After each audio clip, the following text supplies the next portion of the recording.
তেখেতক সম্বৰ্ধনা জ্ঞাপন কৰিব মঙলদৈ লগতে আমি সম্বৰ্ধনা জ্ঞাপন কৰিব বিচাৰিছোঁ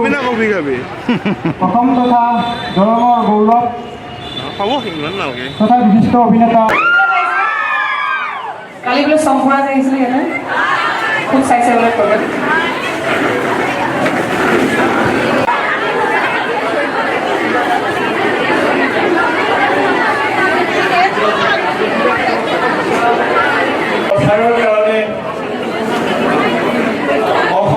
অসমীয়া চলচ্চিত্ৰ গৃহসমূহত সোনকালে পদাৰ্পণ কৰিছে গংগা এখন বহুদিনীয়া মঙলদৈ মহাবিদ্যালয়ৰ ছাত্ৰ ছাত্ৰী গ্ৰুপটোৰ ফালে মই ঠেলি দিছোঁ তেওঁলোকৰ কাৰ্যক্ৰমণিকা আগবঢ়াই দিব ধন্যবাদ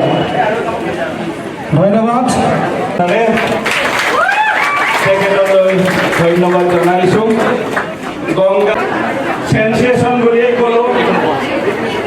ত্ৰিপুলাৰ KGF সূৰ্যবংশী পুষ্পা এইবিলাকে যদি খলকনি সৃষ্টি কৰিব পাৰে আমিনো অসমীয়া চিনেমাই কিয় খলকনি কৰিব নোৱাৰো হয়নে কাৰণ কি সেইটো প্ৰমাণ কৰি দিছিলে সেই সময়ত ঋতিক ৰোশন আৰু টাইগাৰ শ্ৰফৰ দ্য ৱাৰ চলি আছিল ৱাৰ চিনেমাখন আৰু ৰত্নাকৰে এইখন চিনেমা অসমৰ পৰা খেদাই দিছিলে এয়াই হ'ল অসমীয়া চিনেমাৰ শক্তি আৰু এইবাৰ গংগাই হিৰ'পান্তি চিনেমাখনক অসমৰ পৰা উফৰাই দিব কাৰণ কিয় কেৱল অসমত অসমীয়া চিনেমা চলিব লাগিব যেতিয়া অসমত অসমীয়া চিনেমা মুক্তি দিয়ে হয় নে নহয় এইবোৰ যদি সমৰ্থন কৰে সকলোৱে হাত চলাই দিব লাগে আৰু আমি সময়ে আমি অসমীয়া গিৰি খুব ভাল লাগিছে আপোনালোকৰ ইমান এনাৰ্জি আৰু ইমান একেলগে সমবেত হৈছে আজি আৰু আমি আহিছোঁ আপোনালোকৰ মাজলৈ এখন আহিব লগা দিন তেনেহ'লে এদিন কিন্তু আমি ইতিহাস হৈ থাকি যাম প্ৰতিবাদ কৰিব লাগে অন্যায়ৰ বিৰুদ্ধে নাৰীক যদি কোনোবাই যোগাই লয় নাৰীক যদি কোনোবাই অৱহেলা কৰে নাৰীক যদি কোনোবাই প্ৰতাৰণা কৰে তাৰ প্ৰত্যুত্তৰ কিন্তু দিবই লাগিব এয়া চিধা কথা হয় নহয় আৰু সেই সকলোখিনি কথা আমাৰ এটা হাত চামাৰি দিব লাগে বিৰংগনাৰ ওপৰত ৰঙীন এয়া প্ৰস্তুতি পৰাশৰে এইবাৰ দেখুৱাই দিব আপোনালোকক সেইকাৰণে কৈ চাবলগীয়া হ'ল আটাই গম পাইছে যে আমি কিহৰ কাৰণে আচলতে ইয়াত উপস্থিত হৈছোহি মই মঙলদৈ কলেজত আজি প্ৰথম আহিছোঁ খুব সুন্দৰ এটা পৰিৱেশ সুন্দৰ মনৰ বহুত ছাত্ৰ ছাত্ৰী সুন্দৰ মনৰ শিক্ষাগুৰুসকল মই প্ৰথমতেই যদি আমি নিজে নিজৰ ভাষাটোক যদি নিজে আমাৰ নিজৰ সাংস্কৃতিক মাধ্যমবোৰক নাৰাখোঁ জীপাল কৰি নাৰাখোঁ আনে কোনে ৰাখিব নহয় আগতে আমি সৰুতে পঢ়িছিলোঁ যে অসমীয়া ভাষাৰ যদি ব্যাকৰণ আমি নিশিকোঁ নাজানো আনৰ ভাষাৰ ব্যাকৰণ আমি কেতিয়াও শিকিব নোৱাৰোঁ আনৰ ভাষাক আমি কেতিয়াও শিকিব নোৱাৰোঁ চাউথৰ চিনেমাবোৰ খুব চলি থাকে নহয় এতিয়া আৰু তাৰ কথা ক'লে অজয় KGF চেপ্টাৰটো কিবা এখনৰ কথা ক'লে পুষ্পা এইবোৰতো আছিলে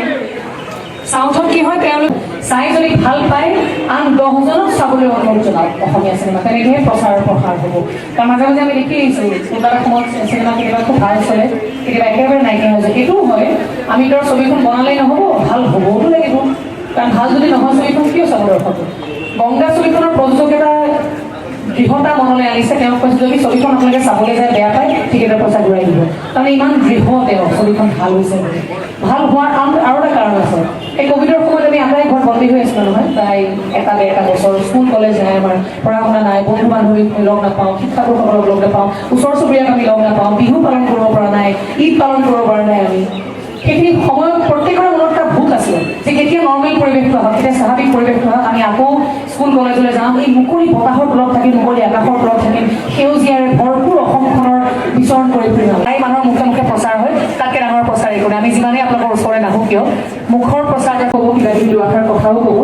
ছবিখন চাবলৈ আহিব বুলি আমি অনুৰোধ জনাইছোঁ তেওঁলোকৰ কাৰণে প্ৰথমতে কাৰণ তেওঁলোকে জীৱনৰে আৰম্ভণি আটাই ইমান চিনচিয়াৰলি ছবিখনত কাম কৰিছে এখন ভাল ছবি উপহাৰ দিয়াৰ কাৰণে সেইকাৰণে ছবিখন ভাল হৈছে বুলি আমি দৃঢ়তাৰে ক'ব পাৰোঁ এতিয়া আপোনালোকৰ ওপৰত 6 তাৰিখে যেতিয়া হললৈ গৈ চাব আপোনালোকক ৰঙালী বিহুৰ শুভেচ্ছা জনালোঁ লগতে অহা 6 মে গংগাই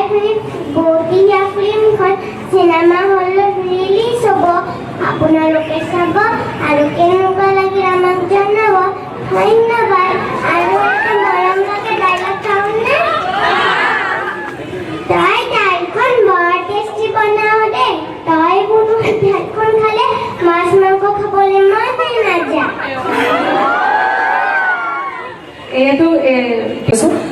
পোৱাটো আপোনালোকৰ কথা আৰু প্ৰচাৰ কৰাটো এতিয়া আপোনালোকৰ কথা।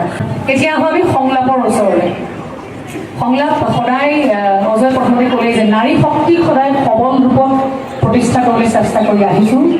সঁচাকৈ বিশ্বাস কৰোঁ যে নাৰীসকলৰ ভিতৰত ঈশ্বৰে ইমান শক্তি দিছে, ইমান অপৰিসীম শক্তি দিছে, সেই শক্তিখিনিৰে কিন্তু প্ৰতিগৰাকী নাৰী মহিয়ান হৈ আছে। খালি মাজে মাজে আমি উপলব্ধি নকৰোঁ, আমি পাহৰি যাওঁ যে আমাৰ ভিতৰত কিমানখিনি শক্তি আছে। সেই শক্তিখিনি উপলব্ধি কৰাৰ কাৰণে কিছুমান মুহূৰ্ত লাগে। প্ৰতিগৰাকী মাকৰ জীৱনত এনে এটা মুহূৰ্ত আহে যেতিয়া তেওঁ নিজকে এগৰাকী ৰণাংগিনীৰ ৰূপত আৱিষ্কাৰ কৰে। প্ৰতিগৰাকী মাকে যেতিয়া সন্তানৰ বিপদ আহে, যেতিয়া সন্তানৰ বিপদ আহিব, প্ৰতিগৰাকী মাক এগৰাকী বাহিনী হ'ব। যিকোনো বিপদৰ ওচৰৰ পৰা সন্তানক আঁতৰাই লৈ আহিব, প্ৰতিগৰাকী মাকে সেই ৰণাংগিনীৰ ৰূপত দেখা দিয়ে। আৰু সেই ৰণাংগিনী হৈছে গংগাখনৰ কাকলি, যিটো চৰিত্ৰ মই ৰূপায়ণ কৰিছোঁ। এই কাকলিটো গংগা কিয় নাম দিলে সেইটো হৈছে ৰহস্য চিনেমাখনৰ। গতিকে চিনেমাখনৰ সেই ৰহস্য উদ্ঘাটন কৰিবলৈ আপোনালোক 6 মে'ত ছবিখন চাবলৈ আহিব লাগিব। আৰু বাইদেউ কোৱাৰ একদম ষ্টাইলাইজ এটা ভিলেইন, সেই চৰিত্ৰটিত কি খাব কওঁ, চাহ নে কফি, এইটো মোৰ প্ৰতিটো সংলাপ, প্ৰতিটো ছিকুৱেঞ্চত এক বিশেষ ভংগীমাত আৰু এই গোটেই চিনেমাখন আমাক হাৰাশাস্তি কৰি মাৰিছে। ইমান গুণ্ডামি কৰিছে ই চিনেমাখনত, এই মাক জীয়ে গোটেই সবকে হাৰাশাস্তি কৰি মাৰিছে। ৰাগ ৰাগ নাই নেকি ওচৰত? ৰাগ আচ্ছা, ৰাগৰ লগত মোৰ এটি সংলাপ আছে, ৰাগৰখিনিও ময়েই ক'ম, গতিকে অকণমান ছিকুৱেঞ্চটো বুজাবলৈ। ৰাগ খুব পজিটিভ কেৰেক্টাৰ এটা কৰিছে। নমস্কাৰ, মই ৰঞ্জন চলিহা। মোৰ ভাইটি এটা কেছত ফচি আছে। মই গম পাইছোঁ আপুনি ভাইটিৰ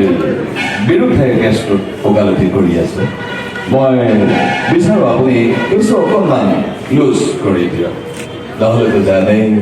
মই কি কৰিব পাৰোঁ।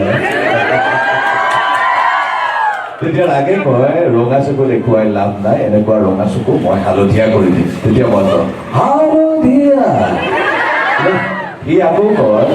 হালধীয়া, সৰিয়হ ফুলৰ ৰং সদায় হালধীয়াই হয়। আৰু তেতিয়া মই আকৌ কওঁ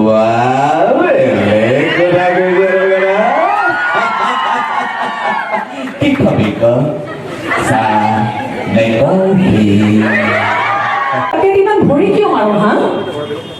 মোৰ কাষত এটা ফুটবল শুই থকা যেন লাগে যে। অহা 6 মে'ত আপোনালোকে চাব আহিব কিন্তু। আৰু এই প্ৰতিগৰাকী মাকে অনুভৱ কৰে কিন্তু এওঁলোকে যেতিয়া এটা সময় বোলে জনপ্ৰিয় তথা বিশিষ্ট অভিনেত্ৰী প্ৰস্তুতি পৰাশৰ বাইদেউ।